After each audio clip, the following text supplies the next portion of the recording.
موسى عليه السلام وما فيها من العبر والمواعظ. سورة الأعراف تفسير ابن كثير. الحمد لله رب العالمين والصلاة والسلام على أشرف الأنبياء والسيد المرسلين سيدنا محمد وعلى آله وأصحابه أجمعين. اللهم صل على سيدنا محمد وعلى آل سيدنا محمد كما صليت على إبراهيم وعلى آل إبراهيم في العالمين إنك حميد مجيد. أعوذ بالله من الشيطان الرجيم. بسم الله الرحمن الرحيم. ولما جاء موسى لميقاتنا وكلمه ربه قال رب أرني أنظر إليك قال لن تراني ولكن انظر إلى الجبل فإن استقر مكانه فسوف تراني. فلما تجلى ربه للجبل جعله دكا وخر موسى صعقا. فلما أفاق قال سبحانك تبت إليك وأنا أول المؤمنين. قال يا موسى إني اصطفيتك على الناس برسالاتي وبكلامي فخذ ما آتيتك وكن من الشاكرين. وكتبنا له في الألواح من كل شيء موعظة وتفصيلا لكل شيء فخذها بقوة وأمر قومك يأخذوا بأحسنها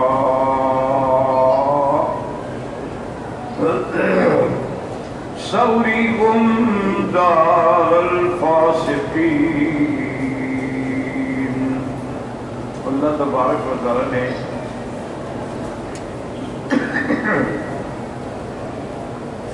کلام مقدس کی ان آیات مبارکہ میں سیدنا موسیٰ علیہ السلام کے بارے میں ارشاد فرمایا ہے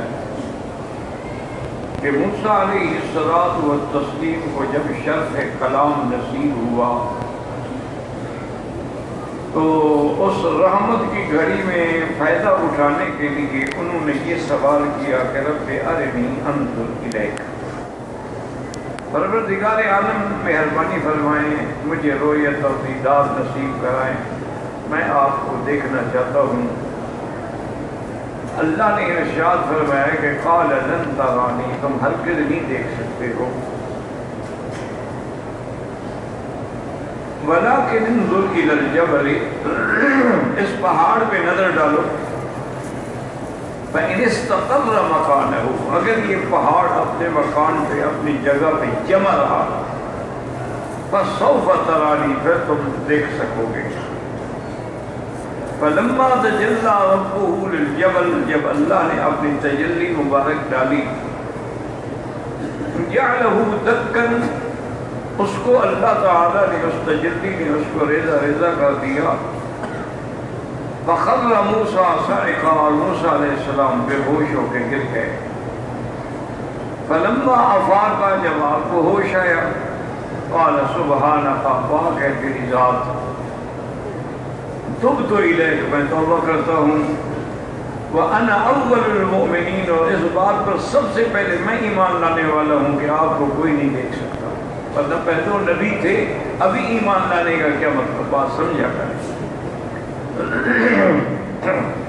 تو اب سب سے بڑی بات یہ تھی، یہ مسئلہ تھا کہ بھی کیا رؤیت باری تعالیٰ ہو سکتی ہے.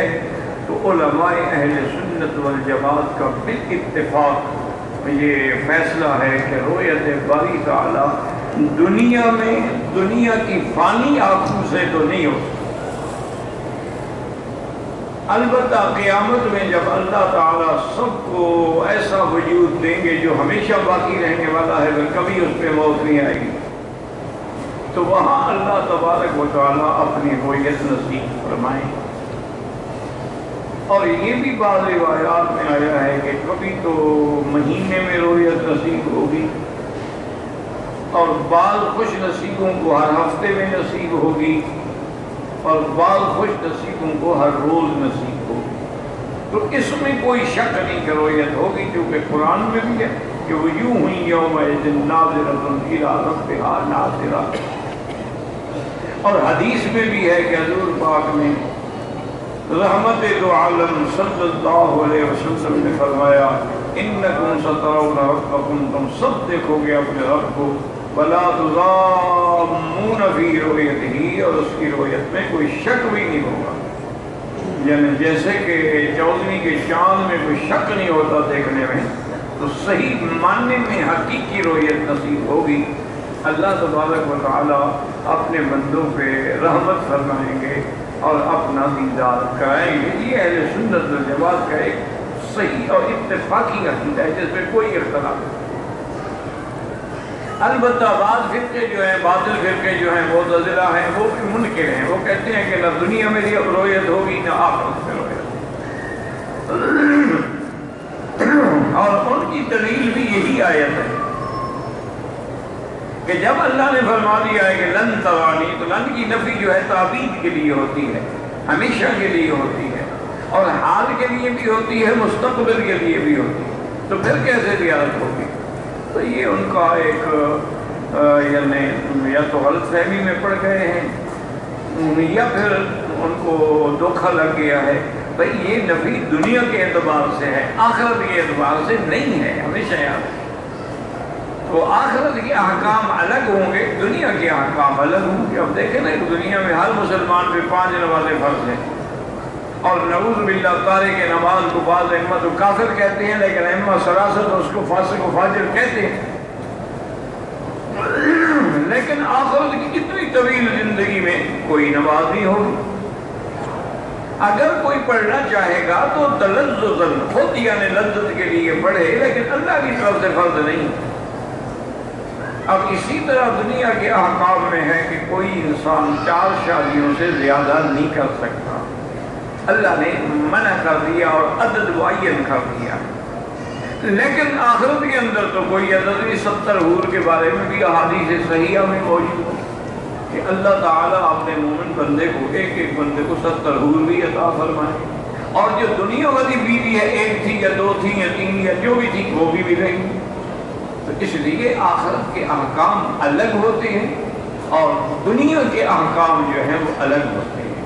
اسی لیے شاید آپ کو یاد ہوگا میں نے عرض کیا تھا کہ عالم ارواح جو ہے اس کے احکام الگ ہیں، عالم دنیا جو ہے اس کے احکام الگ ہیں، اور عالم مثال جو ہے اس کے احکام الگ ہیں، عالم آخرت جو ہے اس کے احکام الگ ہیں۔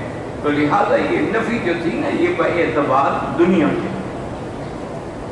اور دوسری یہ بات بھی یاد رکھیں کہ وہ پہاڑ جو ہے اس کا نام زبیر تھا، تو اس کے بھی تھوڑے سے حصے پہ اللہ نے اپنی تجلی ڈالی، اور وہی تھوڑا سا حصہ جو تھا نا وہ ریزہ ریزہ ہو گیا۔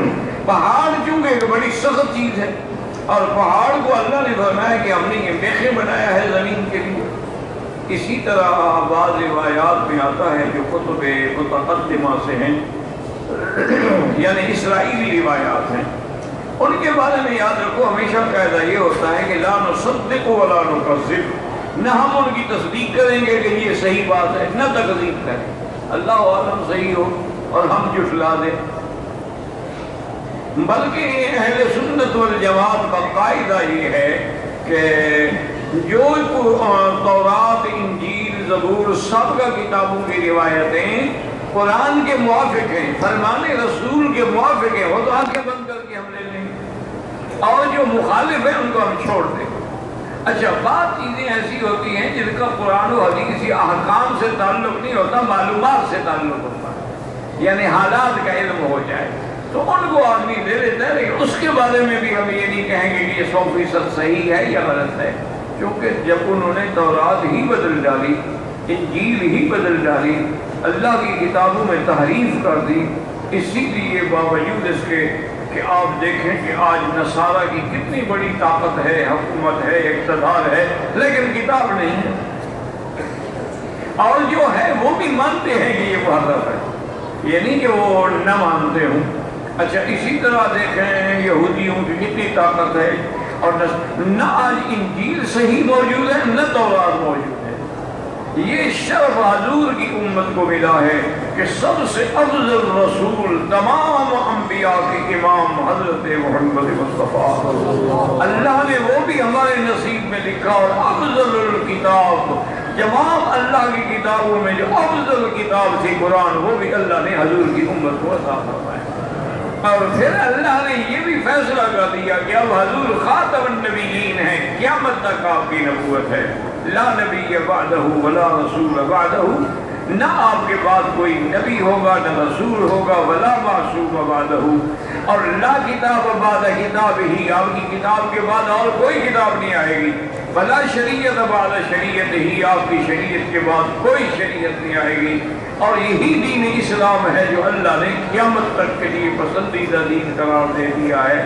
ان الدین عند اللہ الاسلام ومن یبتغ غیر الاسلام دینا فلن یقبل منہ، اسلام کے علاوہ کوئی دین قبول نہیں کیا جائے گا۔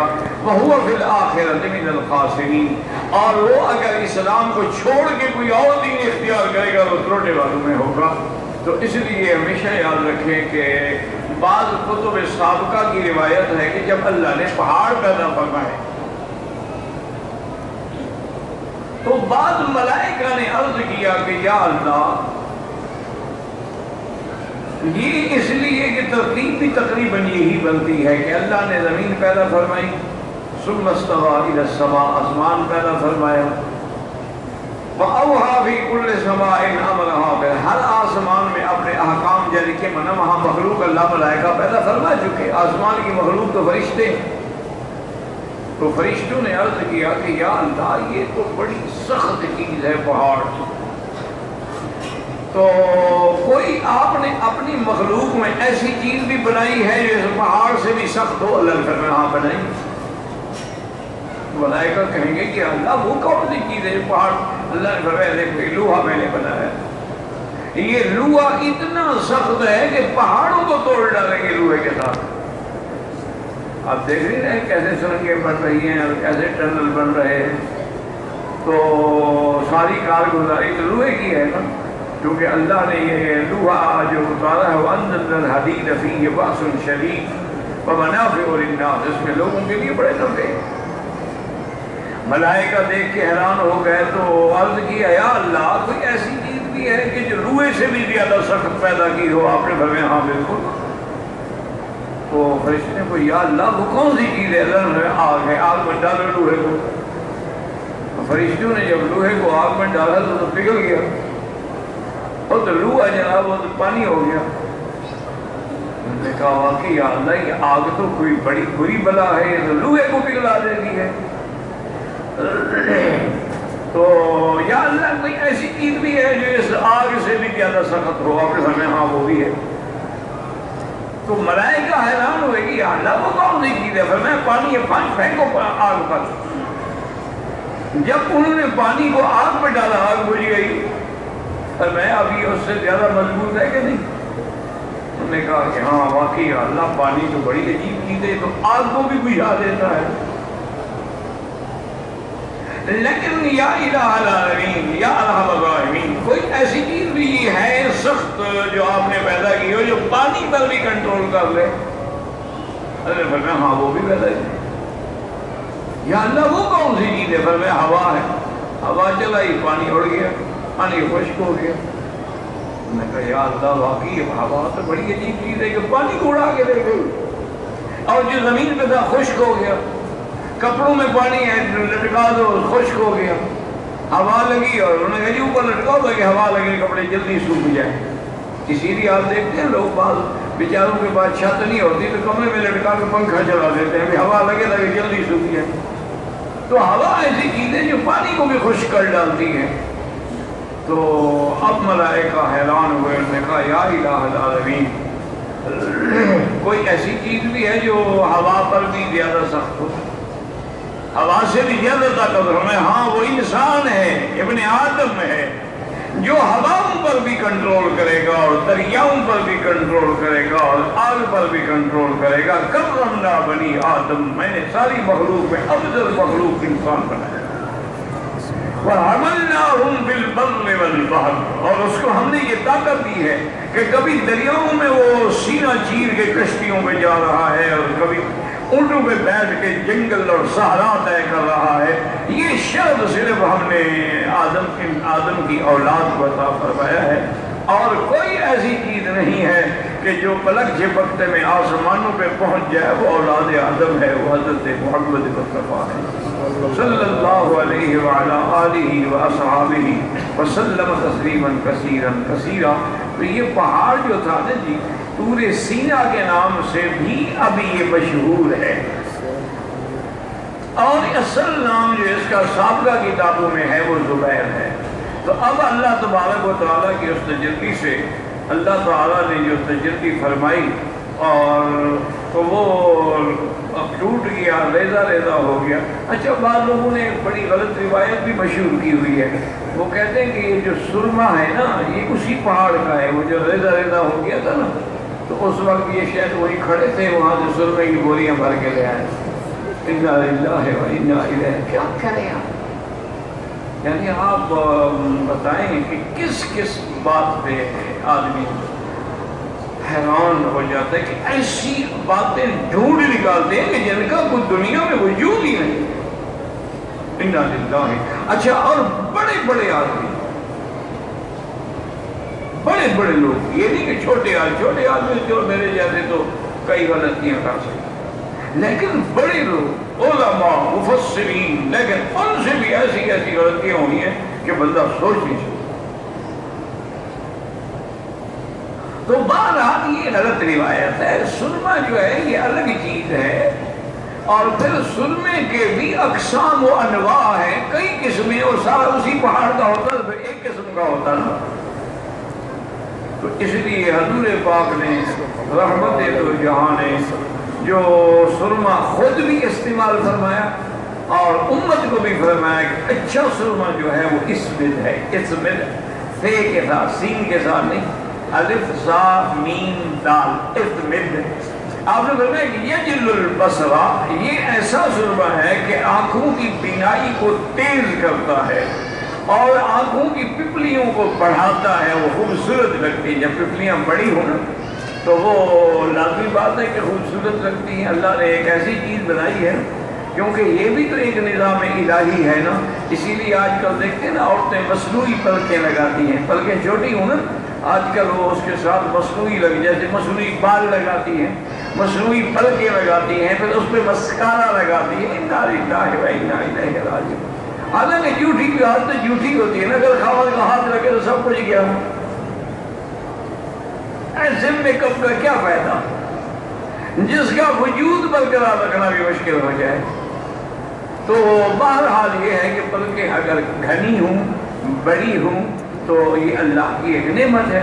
تو حضور نے فرمایا یہ سرمے کی یہ فوائد ہیں کہ یجل البصر, آنکھوں کی بینائی کو تیز کرتا ہے, اور یہ جفن ہے ان کو بڑھاتا ہے اور ان کو صاف رکھتا ہے. تو حضور پاک ہمیشہ وہ سرما استعمال فرماتے ہیں. سفر میں بھی حضور صلی اللہ علیہ وسلم کے ساتھ سرما ہمیشہ ہوتا ہے, اور آپ ہر رات باقاعدگی سے ہمیشہ سرما بھی, تیل بھی, کنگھی بھی, مسواک بھی, یہ لوٹا بھی, یہ حضور کا ذات سفر تھا جو ہمیشہ سفر میں ساتھ ہوتا ہے. تو حضور ہمیشہ استعمال. اب تو خیر انگریزوں نے ہمیں سبق پڑھا دیا ہے نا کہ سرما استعمال نہ کرو, کیونکہ اس میں سیسا ہوتا ہے تو آدمی اندھا ہو جاتا ہے. تو جب تک سرما لوگ استعمال کرتے تھے وہ کتنے اندھے ہو گئے. جب سے تم نے ماشاءاللہ دوائیں ایجاد کی ہے, اللہ کا فضل ہے کہ اندھے ہونے کی تعداد بڑھ گئی ہے, کم نہیں ہوئی ہے. جو ہمارے باپ دادا سرما استعمال کرتے تھے ان کی آنکھیں کبھی کمزور نہیں ہوئی. یعنی میری اپنی نانی صاحبہ تھی, میں نے دیکھا ہے ان کو, تو ان کی عمر 100 سال سے اوپر تھی, اور وہ قرآن شریف ہمیں چھوٹا قرآن شریف, اس کے لفظ کتنے چھوٹے, بغیر اینک کے پڑھتی تھی بہت تک, کبھی اینک نہیں لگائی. آج تو 10 سال کے بچے کو اینک لگی ہوئی ہے. تو اس لیے ہمیشہ یہ باتیں ایسے لوگ گھڑ دیتے ہیں، اللہ تعالیٰ معاف فرمائے، کہ وہی پہاڑ تھا اور وہی سرما. یہ بالکل جھوٹ ہے. سرمے کے کئی اقسام ہیں، اور اسی طرح ایک بوٹی ہے، ایک جڑ ہے زمین سے نکلتی ہے، اس کو ممیری کہتے ہیں. یہ ٹھنڈے ملکوں میں ہوتی ہے. اور اچھا خدا کی قدرت ہے کہ وہ بھی مرد ذکر اور انثى یعنی نر مادہ ہے. ممیری اور ممیرہ، ممیرہ تو ملتا ہے، ممیری نہیں ملتی. اصل چیز وہ ہے. اچھا وہ تو ایک ایسی اللہ کی نعمت ہے کہ جڑ ہے، ایسے جڑ جیسے جڑ ہوتی ہے، جیسے جڑ ہوتی ہے زمین سے. ہم دیکھا کسی چیز کی جڑ نکلے تو اس کو یہ نہیں کیسے، اس کو پھر حکماء اور اطباء جو ہیں وہ صاف کر کے اس کو پھر عرق گلاب میں کھرل کرتے، تب وہ جا کے سرما بنتا ہے. اچھا اور کھرل جو ہے نا، یہ بھی یاد رکھیں گے، یا تو سنگ سماعت کی ہو یا سنگ کسوٹی کی ہو. اور جو یہ کھرل ہوتی ہے نا، یہ ان کا تو ماشاءاللہ پتھر مل جاتا ہے کسنے میں، آدمی الحمدللہ جلدی اندھا ہو جاتا ہے. پتھر بھی اندر آ گیا نا، پتھر بھی رگڑا گیا نا. یہ صرف دو پتھر ہیں، کسوٹی اور سماعت، جو کبھی نہیں گھستے. اور یہ بڑے بڑے حکماء جو تھے نا، جو ان کے بڑے بڑے مطلب تھے، ان کے پاس یہ چیز وہ بہت مہنگی ہوتی ہے. آج بھی ملتی ہے لیکن بہت مہنگی ہوتی ہے. اچھا اللہ کی شان دیکھو، سعودی عرب میں سنگ سماعت کے پہاڑ کھڑے ہوئے ہیں. اللہ کی شان. تو ایک حکیم صاحب تھے، تو انہوں نے کہا کہ مولوی صاحب کا پتھر اس کا بھیجوائیں. تو میں نے کہا میں دیکھوں گا اگر حد حرم کے باہر کوئی پہاڑ ہے سماعت کا تو وہاں سے تو میں بھیجوں گا. حرم کی کوئی چیز نکالنا اور بھیجنا منع ہے، کہ یہاں کی تو کسی چیز کو جدا نہ کرو سوائے زمزم کے اور کھجور کے، جس کا نقل کرنا جو ہے ثابت ہے، ورنہ کوئی چیز جو ہے وہ یہاں سے نہ لے جائی جائے. یہ یہاں کی امانت ہے اور یہیں رہے. تو میں نے کہا اگر وہ حد حرم سے باہر ہے پھر تو کوئی مسئلہ ہی نہیں نا، پہاڑ ہے، اس کا ایک پتھر اتنا اٹھا کے بھیج دینا کیا مشکل. لیکن اگر حد حرم میں ہے تو پھر حد حرم سے مکہ مکرمہ ہو یا مدینہ منورہ ہو، کوئی چیز باہر نہیں لے جانی چاہیے. صرف دو چیزوں کا لے جانا ثابت ہے، مکے سے زمزم اور مدینہ منورہ سے کھجور. یہ وہ چیزیں ہیں جو حضور کے لیے بھی صحابہ لے جاتے تھے زمزم، اور اسی طرح کھجور بھی آتی تھی اور صحابہ کو بھی بھیجی جاتی تھی، کیونکہ اس وقت تو غذا ہی کھجور تھی، اور تو کوئی چیز تھی ہی. تو اس لیے اور کھجور کی اتنی انواع و اقسام تھیں کہ آج بھی تقریباً 300 سے زیادہ قسم کی کھجوریں ملتی ہیں سعودی عرب میں، 300 سے بھی زیادہ. اچھا پھر خدا کی شان ہے کہ ہر ٹکڑے کی کھجور کی خاصیت الگ ہے. اب مدینہ منورہ میں آپ کو اجوا ملتی ہے، لیکن جو اجوا اوالی کی ہے یا باغ سیدنا سلمان کی ہے، اس کا کوئی مقابلہ ہی نہیں دنیا میں، کوئی مقابلہ ہی نہیں ہے. اور میرے خیال میں مہنگی بھی ہوگی، کیونکہ کھجور اجوا ایک ایسی نعمت ہے کہ اب دنیا کی جدید سائنس نے بھی یہ ثابت کر دیا ہے کہ یہ واحد کھجور ہے جس میں گلوکوز یعنی میٹھا جو ہے وہ 0 سے بھی 3 درجے نیچے ہے. یعنی اس میں شوگر ہے ہی نہیں، اللہ نے رکھی نہیں. تو شوگر والا جتنے ہیں وہ بھی کھا سکتے ہیں. ویسے تو زہر کا بھی علاج ہے، جادو کا بھی علاج ہے، لیکن اب جو جدید تحقیق ہے وہ یہ ہے کہ شوگر اس میں یعنی 0 سے بھی 3 درجے نیچے بالا نہیں ہے. اسی طرح ایک کھجور ہے مجذول، اس میں بھی شوگر نہیں ہے. اسی طرح ایک کھجور ہے اخلاص، اس میں بھی شوگر نہیں. یہ ساری شوگر والے بھائی جو ہیں نا وہ لے جائیں، بڑے آرام سے کھائیں، کیونکہ کھجور ایک بڑی عظیم نعمت ہے جو اللہ تبارک و تعالی نے ہمارے لیے پیدا فرمائی ہے. اچھا اب موسیٰ علیہ السلام جو تھے نا جی بے ہوش ہو گئے. بے ہوش ہونے کے بعد جب ہوش آئے، لیکن اس کا ایک لفظ موجود ہے قرآن میں، اس کو سمجھیں.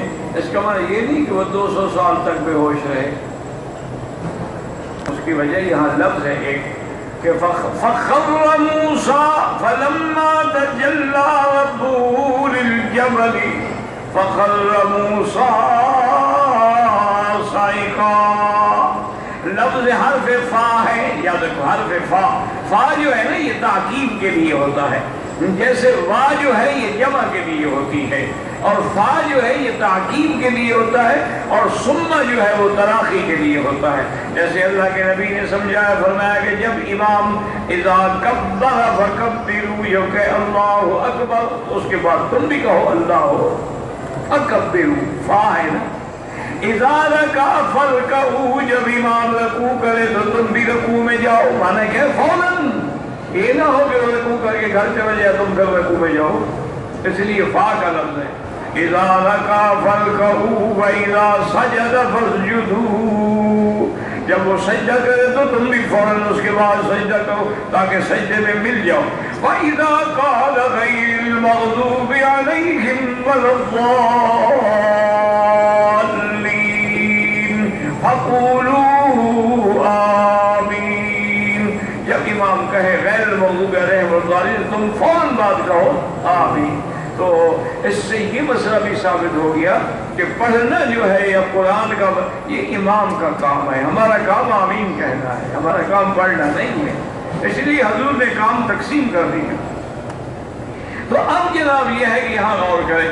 قال رب ارنی انظر الیک قال لن ترانی ولكن انظر الى الجبل فإن استقر مكانه فسوف تراني فلما تجلى ربه للجبل. بنا فون تجلی ڈالی، یہ نہیں کئی دنوں کے بعد کئی سالوں کے بعد، فا ہے نا. فلما تجلى ربه للجبل جعله دكا فخر موسى صعقا. اس تجلی سے پہاڑ ریزے ہوا، فوراً موسیٰ صاحب بے ہوش ہو گئے اور تجلی برداشت نہ کر سکے. اب اس کے بعد یہ کہ یہاں بھی وہی فا آ گئی نا، فخر موسیٰ صعقا. آگے کیا ہے؟ فلما افاق، پس جب حضرت موسیٰ علیہ السلام ہوش میں آئے، مانا کچھ دیر کے بعد ہوش میں آ گئے، لمبی چوڑی مدت نہیں گزری، ورنہ تو ہوتا نا سما، جیسے قرآن میں آتے ہیں سما اماتہ، وہاں سما ہے، یہاں فا ہے. یاد رکھو ہر حرف کے معنی میں بڑا فرق ہوتا ہے. با جو ہے نا ہمیشہ یاد رکھو جمع کے لیے ہوتی ہے. اچھا کبھی کبھی با قسم کے لیے ہوتی ہے، اس کو کہتے ہیں با قسمیہ. جیسے اللہ فرماتے ہیں وَالنَّجْمِ إِذَا هَوَىٰ، کئی فرماتے ہیں وَاللَّيْلِ إِذَا يَغْشَىٰ، کئی فرماتے ہیں وَالسَّمَاءِ وَمَا بَنَاهَا. وہاں با قسم کے لیے ہے، با قسمیہ ہے. با بھی قسمیہ ہوتی ہے، با بھی قسمیہ ہوتی ہے، اور تا بھی قسمیہ ہوتی ہے. ہمیشہ یاد رکھیں معاملاتی عرب میں قواعد واللہ، اللہ، اللہ، یہ سب قسمیہ ہیں. جیسے کہ حضرت ابراہیم نے بھی قسم کھائی تھی تاللہ لاکیدن اصنامکم، آپ نے قسم کھائی کہ ظالمو جاؤ تو صحیح ہے تم، آج میں تمہارے خدا جو تم نے بنائے ہیں آج میں ان کے ساتھ ٹھیک ٹھاک تجربہ کرتا ہوں. تو وہاں بھی وہی قسم ہے، تاللہ ہے، دا کے ساتھ ہے. تو اس لیے وہاں کبھی با قسمیہ ہوتی ہے، کبھی با قسمیہ ہوتی ہے، اور کبھی تا قسمیہ ہوتی ہے. اسی طرح با جمع کے لیے ہوتی ہے جاءنی زید و عمر، کیا مانا کہ زید اور کٹھے میرے پاس آئے. ثم بکر فبکر، اس کے تھوڑی دیر بعد بکر بھی آ گئے. ثم خالد، پھر اس کے بعد کچھ دیر کے بعد. تو ثم تراخی کے لیے ہوتا ہے. تو اس لیے یہاں بھی فا ہے نا جس سے اشارہ ہوا. لیکن اب قرآن میں اشارے ہوتے ہیں. اللہ نے موسیٰ علیہ السلام کے بارے میں ان کی اماں کو حکم دیا تھا نا کہ فَإِذَا خِفْتِ إِلَيْهِ فَأَلْقِيهِ فِي الْيَمِّ، کہ جب تمہیں خوف معلوم ہو نا کہ وہ پولیس والے آ رہے ہیں، فرعون کی پولیس آ رہی ہے، جلدی جلدی دریا میں ڈال دو. فوراً فَأَلْقِيهِ، فا ہے، فَأَلْقِيهِ فِي الْيَمِّ، دریا میں ڈال دو. اور گھبراؤ نہیں، إِنَّا رَادُّوهُ إِلَيْكِ وَجَاعِلُوهُ مِنَ الْمُرْسَلِينَ، ہم لوٹائیں گے موسیٰ کو اور ہم اس کو رسول بھی بنائیں گے. اب یہاں موسیٰ علیہ السلام کی اماں بھی گھبرا سکتی تھی نا، اللہ تیرے وعدے پہ تو یقین ہے نا، لیکن آپ بادشاہ ہیں نا، شہنشاہ ہیں، ملک الاملاک ہیں، بادشاہوں کے بھی بادشاہ ہیں، لوٹا تو آپ نے یوسف کو بھی دیا تھا، لیکن حضرت یعقوب بھی روتے روتے آنکھیں چلی گئی کہ حضرت یوسف 7 سال میں جدا ہوئے، جب ملے تو خود بوڑھے ہو چکے تھے، پتہ نہیں مجھے موسیٰ علیہ السلام کب ملیں گے تو ضرور، چونکہ آپ کا وعدہ ہے، اس میں تو کوئی شک نہیں ہے نا، لیکن کب یہ تو نہیں ہے قرآن میں۔ علماء نے لکھا کہ اللہ نے حضرت ام موسیٰ کے دل میں ڈال دیا تھا کہ سبز وَأَوْحَيْنَا إِلَىٰ أُمِّ مُوسَىٰ أَنِ ارْضِعِيهِ، پہلے دودھ پلاؤ اس کو، فَإِذَا خِفْتِ إِلَيْهِ فَأَلْقِيهِ فِي الْيَمِّ، دودھ پلاؤ، ڈرو تو پھر دریا میں ڈال دو۔ اشارہ ہو گیا کہ اتنی جدائی ہوگی جتنا بچہ بغیر دودھ کے گزارا کر سکتا ہے، تمہارا دودھ پلا کے بھیج رہے ہیں نا، پھر تمہارا دودھ پلائیں گے، تو اس میں اشارے ہوتی ہیں، اللہ کے قرآن میں حکمتیں ہوتی ہیں، اس کے ایک ایک حرف میں حکمت، اسی لیے پھر فرمایا وَحَرَّمْنَا عَلَيْهِ الْمَرَاضِعَ مِنْكَ، ہم نے سب دودھ اس پہ حرام کر دیا، یہ بھی نہیں کہا کہ منع کر دیا، حرام کر دیا، نبی حرام کے قریب کیسے جائے؟ اللہ کا موسیٰ علیہ السلام تو نبی تھے نا، جو عورت آتی سی موسیٰ دور جانا، کسی کا دودھ پیتے ہی نہیں، جو اللہ نے حرام کر دیا، حرام کیسے پیے؟ یعنی ماں سوائے ماں کے دودھ کے تمام دودھ والیوں کا دودھ بھی حرام کر دیا۔ اللہ اکبر، تو یہاں بھی اشارہ ہے فَلَمَّا أَفَاقَ قَالَ سُبْحَانَكَ، جب آپ کو ہوش آئی تو کہا اللہ تیری ذات بلند ہے، پاک ہے، منزہ ہے، ہر صفت نقصان سے پاک ہے، تم تو الیکا، میں رجوع کرتا ہوں، میں توبہ کرتا ہوں، میں یہ سوال کیسے کر بیٹھا؟ یعنی توبہ کس بات کی کر رہے ہیں؟ گناہ کی نہیں، توبہ تو گناہ کے بعد ہوتی ہے، تو یہاں کون سی توبہ آ گئی؟ جیسے مثلاً آپ حمام میں جاتے ہیں تو جاتے وقت کیا دعا ہے؟ اللہم انی اعوذ بک من الخبث والخبائث، ٹھیک ہے۔ اچھا، جب حمام سے فارغ ہو کے نکلو تو پھر کیا دعا ہے؟ الحمدللہ الذی عافانی عن الاذی غفرانک، یا اللہ تیرا شکر ہے کہ تو نے مجھے اس بلا سے نجات دی ہے، تو اور مجھے معافی بھی دے، بخشش بھی مانگ رہا ہے۔ کون سی غلطی کی ہے اسے؟ حمام میں جانا ہے ہمیں گناہ ہے، تو پھر توبہ کس بات کی، معافی کس بات کی؟ وہ قرآن کا سمجھا کریں کہ آخر اتنا کافی تھا نا، الحمدللہ الذی عافانی عن الاذی، اللہ تیرا شکر ہے کہ تو نے اس گندی چیز سے مجھے نجات دے دی ہے، ورنہ پیٹ میں رہتی تو کیا ہوتا۔ لیکن آگے یہ بھی کہہ دیا کہ غفران اللہ، میں تجھ سے بخشش مانگتا ہوں۔ کس بات کی بخشش بھائی؟ کو گناہ کیا ہے کیا؟ علماء نے فرمایا کہ ہاں سمجھو یہ بخشش اس بات کی ہے کہ میرے اللہ میں جتنی دیر حمام میں بیٹھا رہا تیرے ذکر سے تو بند ہو گیا نہ زبان پہ ذکر تھا، نہ کوئی اور اللہ اللہ کر رہا تھا، نہ تلاوت، تو اس غفلت کی معافی مانگتا ہوں کہ مجھے معاف فرما دے کہ میں نے تیرا ذکر چھوڑ دیا اس وقت میں، حالانکہ وہ تو مجبور تھا۔ تو موسیٰ علیہ السلام نے بھی جو توبہ کی وہ اس لیے کہ میں نے ایک ایسا سوال کیا ہے جو مجھے نہیں کرنا چاہیے تھا، اتنی نعمتیں مل گئی، نبوت مل گئی، اعزاز مل گیا، کلام ہو گیا، تو پھر میں نے ایسا سوال کیوں کیا؟ اور اگر میرے اس سوال میں ممکن ہوتا انسان کے لیے تو اللہ مجھے رویت بھی نصیب کر دیتے۔ تو یہ مانگنا جو تھا اس وجہ سے انہوں نے توبہ کی کہ تُبْتُ إِلَيْكَ وَأَنَا أَوَّلُ الْمُؤْمِنِينَ، اور میں سب سے پہلے ایمان لانے والا۔ کیا مانا؟ مانا اس بات پر ایمان لانے والا کہ کوئی بندہ دنیا میں خدا کو نہیں دیکھ سکتا، ورنہ موسیٰ علیہ السلام نبی ہے، اول نبی تو سب سے پہلے ایمان والا ہوتا ہے۔ یہاں اول کا لفظ لگانا جو ہے اس لیے ہے کہ وَأَنَا أَوَّلُ الْمُؤْمِنِينَ۔ اب اللہ نے بھی کر دیکھیں کیسے انعام، قَالَ يَا مُوسَىٰ إِنِّي اصْطَفَيْتُكَ عَلَى النَّاسِ بِرِسَالَاتِي وبکلامی۔ اللہ تبارک و تعالیٰ نے بھی فرمایا کہ موسیٰ علیہ السلام میں نے بھی تمہیں چن لیا ہے۔ اللہ جن کو نبی بناتے ہیں نا ان کو چن لیتے ہیں انسان میں، اور یاد رکھو جن کو خدا چن لے اللہ کے چننے میں کوئی نقص نہیں ہو سکتا۔ اللہ تو ہر نقص سے پاک ہے، ہم لاکھ عقل والے ہوں لاکھ چیزیں چنیں لیکن کوئی نہ کوئی نقص ہو سکتا ہے، لیکن خدا تو ہر نقص سے پاک ہے۔ قال یا موسیٰ ان اصطفیتک علی الناس برسالاتی وبکلامی فخذ ما آتیتک وکن من الشاکرین۔ اب میں فخذ پکڑو اس کو جو میں نے تم کو دیا ہے، کیا یعنی جو اللہ نے ایک کتاب تورات عطا فرمائی ہے، اور اللہ کے شکر گزار بنو۔ وَكَتَبْنَا لَهُ فِي الْأَلْوَاحِ مِنْ كُلِّ شَيْءٍ مَوْعِظَةً وَتَفْصِيلًا لِكُلِّ شَيْءٍ۔ اللہ نے فرمایا کہ ہم نے ان کو الواح کہتے ہیں تختیاں۔